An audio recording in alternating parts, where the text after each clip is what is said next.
Here we are on a Facebook Live broadcast today, and what I'm talking about today is why your therapy business may not be working. I'm going to be going through my top tips today, and hopefully these things will be able to help you to have a more successful therapy practice.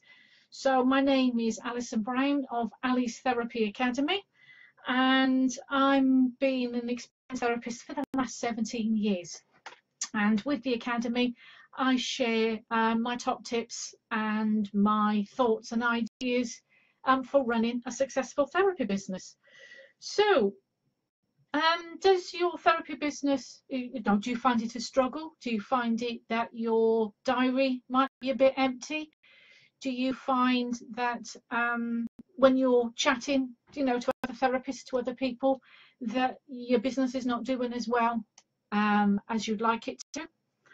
Often I'm chatting to other therapists, and I start chatting to them to find out how they feel, and how do they feel about their business, how do they feel that it's going, or if it's not going, if it's not working right for them. I'm sort of, as I sit and chat with them, I sort of ask them different questions about what might be happening. I hear loads of reasons.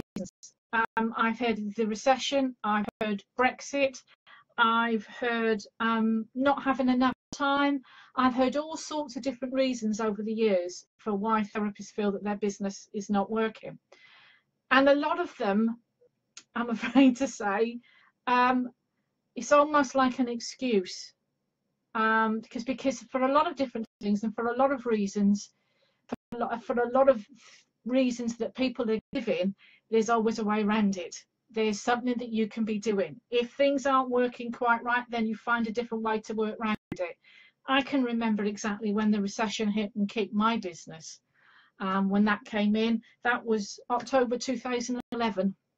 I know exactly when it happened, because it was all within that same month that clients started cancelling, and within no time I was losing £400 a month. That was just in a matter of clients cancelling with me. So I had to look at it then and look at different ways of the way I could get my business out there, the way I could be attracting new clients and keeping the clients that I had, and keeping them on board, keeping them to keep coming back to me. So these are the things to do. So a lot of these things, again, through my 17 years experience, are things that I've come across. So these, are the things I want to share with you today, because if, again, some of these reasons could be happening, the things that I hear over the time, there's normally a way around it. So if you are watching this live, do pop up and say hi to me, let me know that you're there, that you're watching. You might want to make some comments yourself, just to let me know, how you are finding things.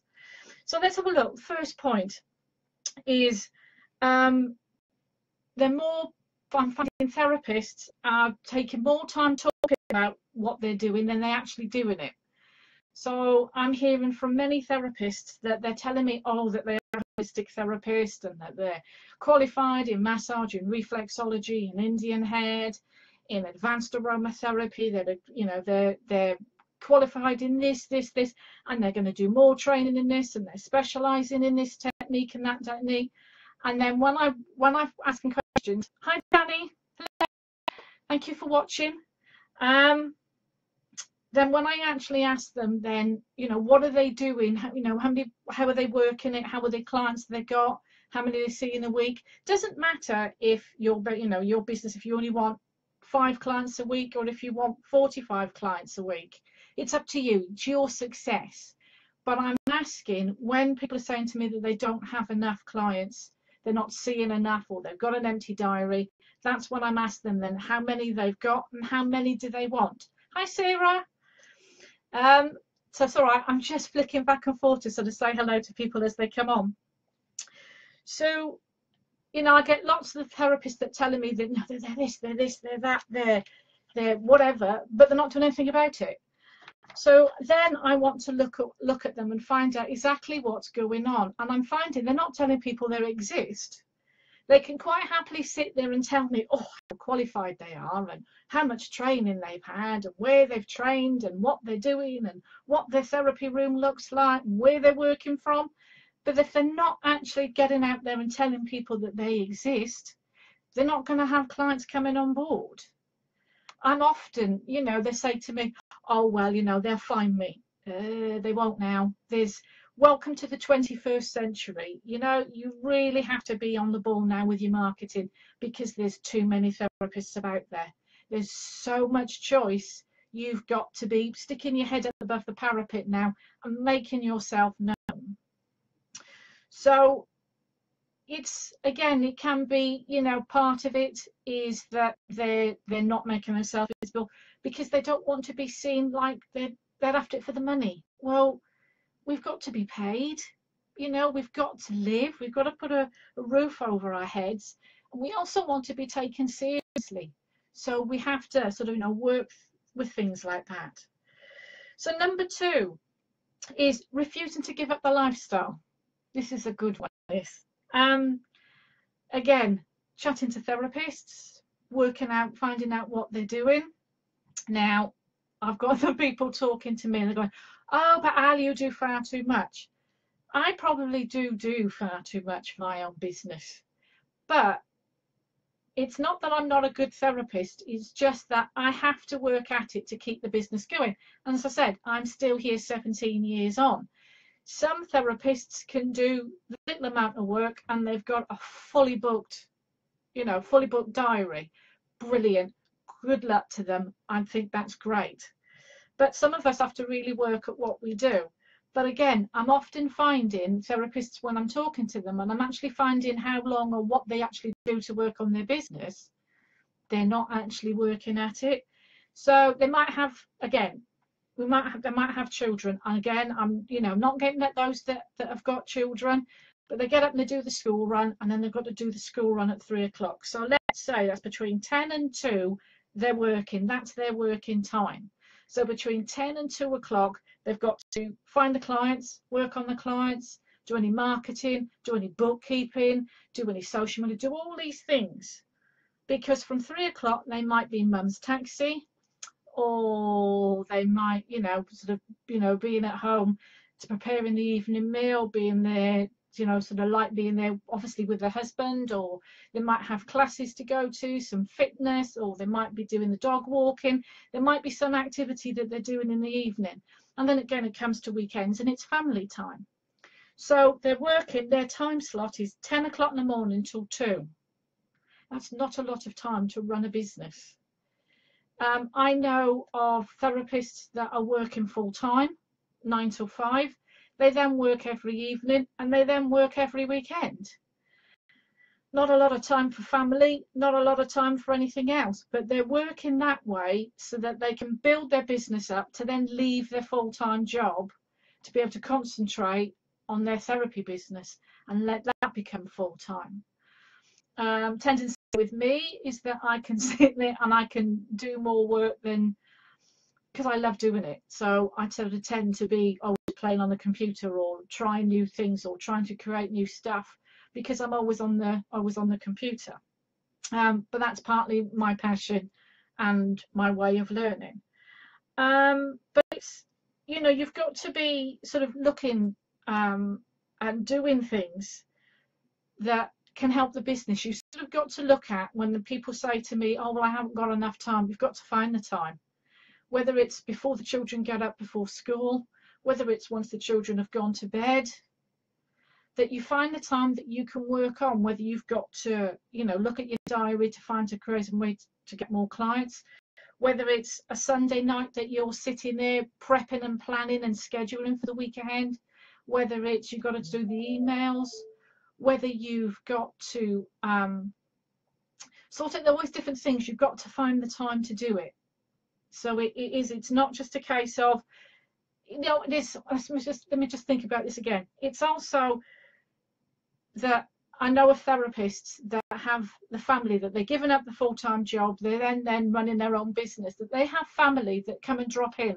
Oh, well, they're not working now. They've given up their full-time job, so they're at home. So they drop in for coffee, or they ask for your help.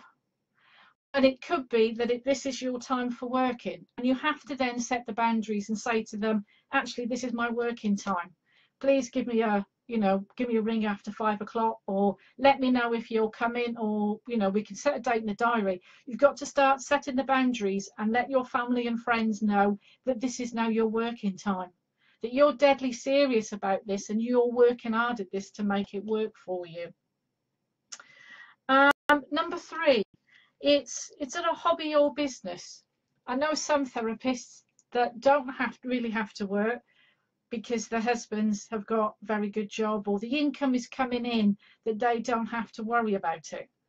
Again, that's fine, but it's going to make, I don't want people all shouting at me, but it's like, again, I'm talking to therapists and they're saying to me, well, they haven't got a diary, the diary's not full, they're not getting the clients, well, then they've got to look at what they really want. Because again, if they're not having to support themselves, or they're not, their attitude is, oh, well, I don't really have to do it, then it's difficult.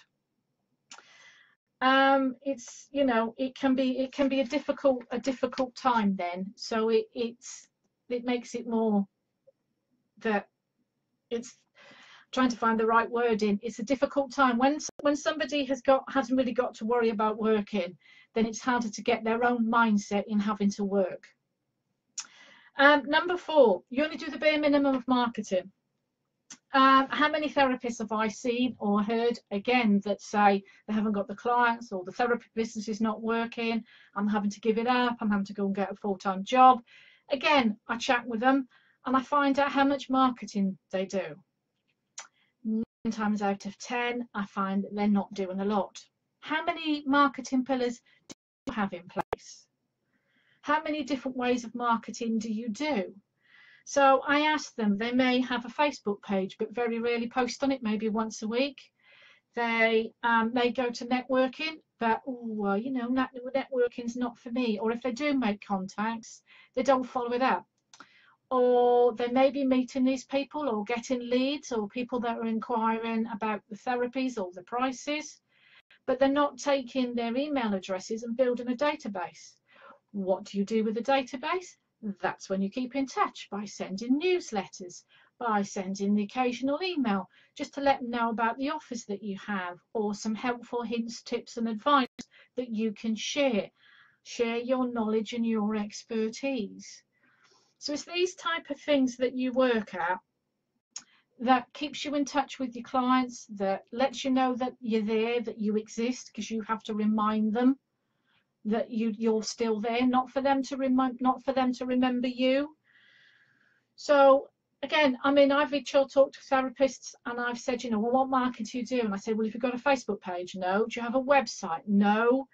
It may be even that they've got a website and it's a freebie website that they've built themselves, or they're doing their own bookkeeping, or they're doing their own end of year accounts. Look at outsourcing.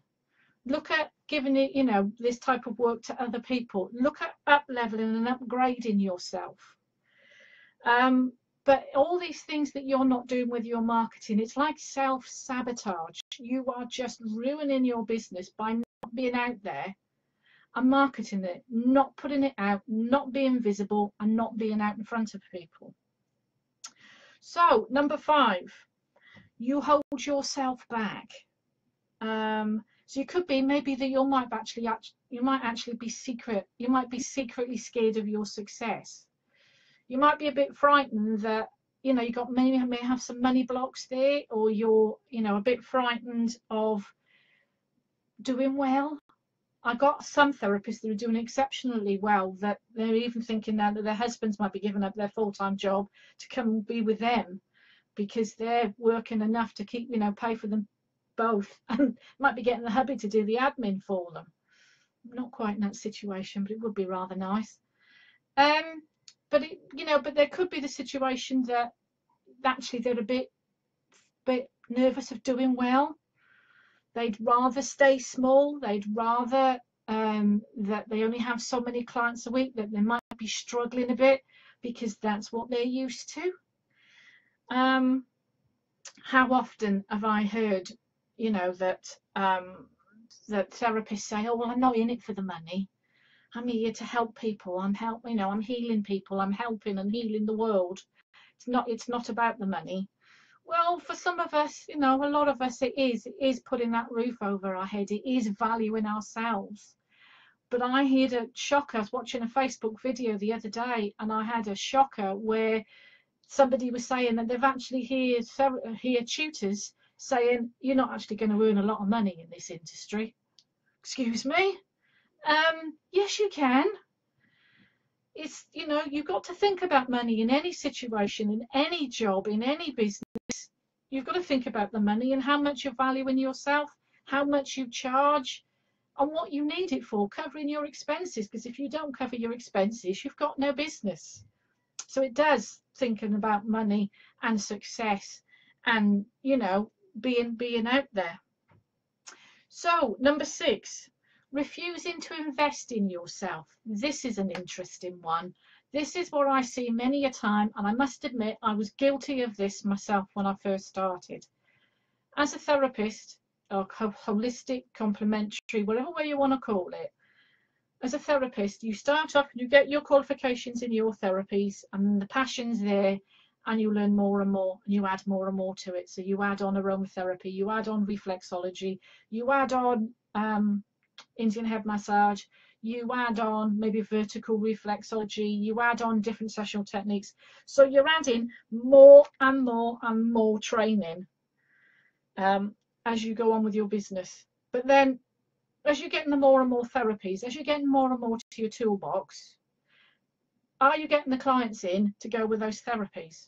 Because you can keep adding and adding and adding and getting a whole long list of therapies. If you've got no clients to work, to pay to go for it, then again, there's no point in learning those therapies. So sometimes you have to invest in yourself to learn and to get your business out there. So it might be learning things that you need within your business or working on your business. You might need to invest in learning how to use social media. You might need to learn to invest in how to do marketing, or how to, get a proper website done. It might be that you set up a freebie website yourself, but you might be time to upgrade or up level yourself and get a fully paid for a web developer to design and build your website for you. It might be that you need to do Facebook ads. Do you have a marketing budget? Again, I mentioned that, and I say to therapists, and I said, do you have a marketing budget? I get a look, that really? Well, yes, a lot of therapists do, because they might sort of advertise in their village magazine. They're paying for Facebook ads. Lots of other things that they're doing. It might be a case of getting your business cards printed with your local printer, then having them done with Vistaprint. I can remember when I first started, I used to make my business cards on my computer. I used to print them off and then laminate them. Then I went up to Vistaprint. Then I went up to having my local printer do them. So I'm supporting a local business. It's always when you're starting out in business that, if you haven't got the money there, you start off with what you can, but always upgrade, always build up. Because there's no point asking, for like £50-60 for a treatment, and you want good clients, your ideal clients to come in that, got no problem spending £50-60 on a therapy session with you, and you've got a freebie website, or your cards are coming from Vistaprint. If you're not valuing yourself, your clients aren't going to value you. So always have a look at that, and what you need to do to invest in yourself is, getting that work, maybe getting some mentoring, maybe getting some coaching, maybe getting some training. But look at that, you can't do everything yourself. You've got to look at it in, in other ways. Don't do everything on the cheap. Always to look at, as you're improving and as time goes through, that you've got to improve with it and improve how you're doing with your branding, or whether it's the shape or look of your business. Always improve. So number 7, this is a common one. It's working on your business.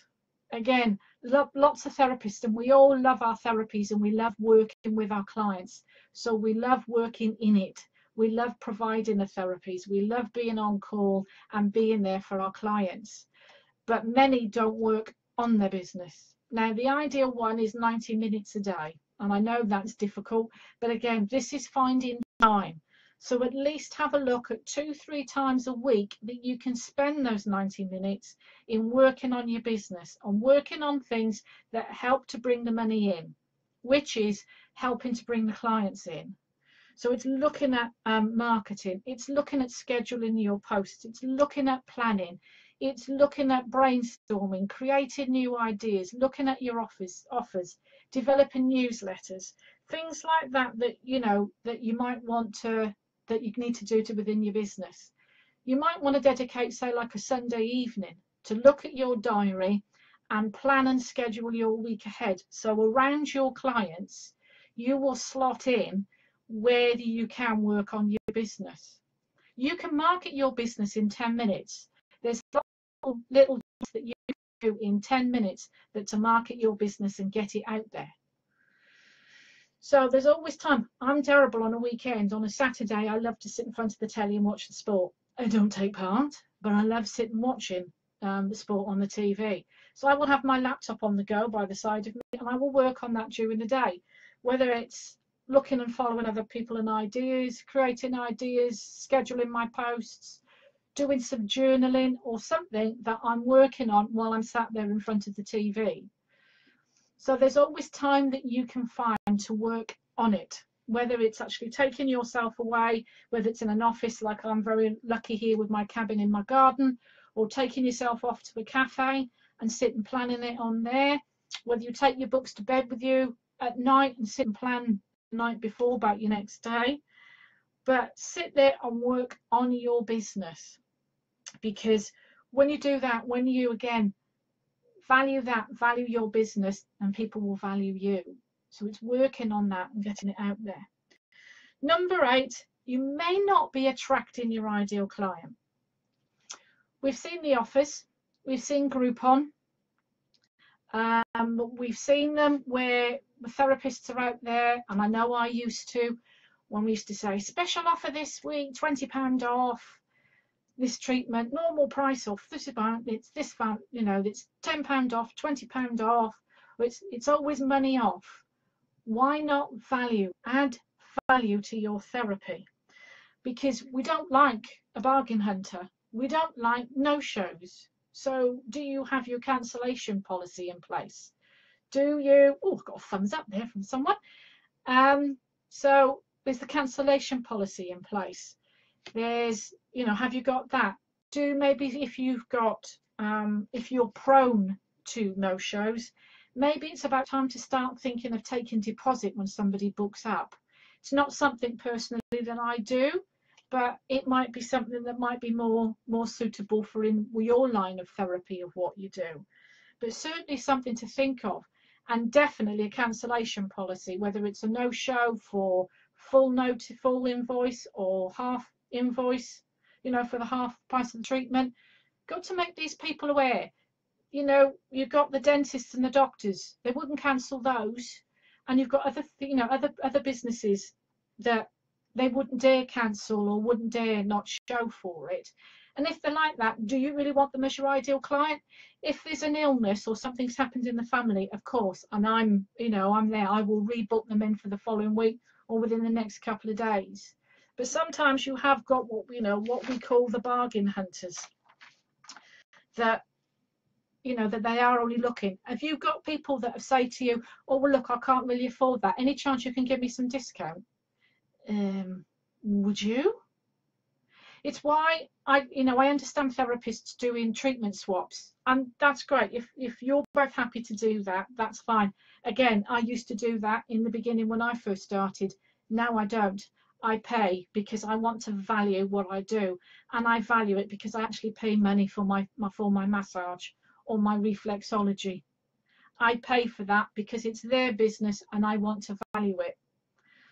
So again, think about what you're doing, what energy you're putting out in the universe. We all like a bargain, yes, but do you ask somebody else for discount? If you were going to get a website designed or a logo designed, or you want some branding done, or you want we're going to go completely off ball now, some flowers from a garden centre or whatever, some of you might like to haggle, but you know, would you say to them, oh right, yes, I want a logo design, but can you do that for me for half the price? Maybe it's just me, but I wouldn't do that. And I think that we all know about the law of attraction. If you're putting the energy out there that you're looking for a special offer, that you're looking for discounts, then it's what you also attract. So always think of abundance, always think of up leveling, upgrading, always think positive, always have the outlook of there. Like I said, I am one of a glass, it's half full, it's not half empty. It's always have that positivity, that abundance about you, because the more that you attract that, the more that people you come in. It's like I was saying about all those that you hang around with. People in business that hang around with, that you're doing well, that will talk positive and they help and support and they collaborate. You would mix and talk and help with them, and you'll find that you all help one another, you all support one another, and it's all a good energy and it's all a good abundance. You can all live from and help with one another. Where if you see friends that we know is like energy vampires, they're like, oh, I'm tired. Or they sit there and they talk about business, and it's like, oh, well, I'm not doing well, my diary's empty. It's like you come away and you're like, oh, God. You don't feel like working yourself then. So be around the people that inspire you. Be around people that gives you the motivation and the energy. It's like I had a good, great Easter weekend, and I was happened to be flicking through on the computer when the sport was on, and this webinar come up with it. It's only 10 minutes and the webinar was going to start. So I just quickly registered for it, hooked up to it and listened to it. It was about 45 minutes. And it's brilliant, absolutely inspiring that it set the little cogs going again in my head, and I was writing down little ideas, bits of paper that I could then put away and work on and schedule into my diary through the year. So it's these things, it's giving value, because if you can value yourself and value your clients, it's the customer service. So always think that you're valuing them. Don't ask them for discounts and they won't ask you for discounts. So always think of that within your business and how you work, that it's all that abundance thing. So have a look at that, take that away and have a think. Are you doing any of those things within your own business? Do you have the negativity? How many marketing pillars do you have in place? You don't have to do all of them, and there's over 50 marketing pillars. But just do a few things out there to get yourself seen. Do you have a Facebook page? And are you only posting once a week? Are you doing Facebook Live videos like this that you could be sharing your expertise to your followers on your page, talking about reflexology or aromatherapy, or just sharing helpful hints and tips? Have a look and see what you're doing within your own business, because if you can just tweak a couple of things, then it can improve, and you can see things really change. The more you put out there, the more that you get back. So that's me for this time, and I will catch you again. Have a look at the website for more hints and tips, healthy hints there to help you with your therapy business, and I will catch up with you soon. Bye bye.